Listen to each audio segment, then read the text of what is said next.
पहा, आमदार रोहित पवार यांनी आपल्या पत्रकार परिषदेमध्ये ज्या काही शंका उभ्या केलेल्या आहेत, त्यांच्या शंकेनुसार आदरणीय उपमुख्यमंत्री एकनाथ शिंदेजी हे 2023 साली ज्यावेळेस दाओसला गेले होते, त्यावेळेस दाओसला जाताना त्यांच्या विमानाचा सुद्धा अपघात होणार होता, असे ठोस पुरावे रोहित पवार यांनी गोळा केले, असं ते त्यांच्या पत्रकार परिषदेत सांगत होते.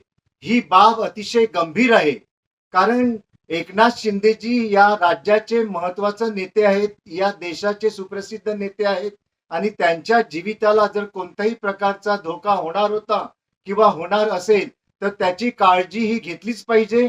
माझी महाराष्ट्र सरकारकडे ही विनंती आहे की त्यांनी तात्काळ या गोष्टीची शहानिशा केली पाहिजे. रोहित पवार यांना बोलावून घेऊन त्यांचा जबाब नोंदविला पाहिजे.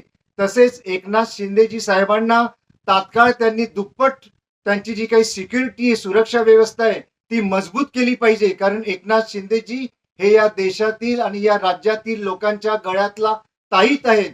त्यांच्या जीविताला धोका होण्याचा संभव असू शकतो. या सर्व गोष्टींची जबाबदारी राज्य सरकारकडे असेल. राज्य सरकारने खंबीर पावलं उचलली पाहिजेत आणि या गोष्टीची शहानिशा तात्काळ घडून आणली पाहिजे.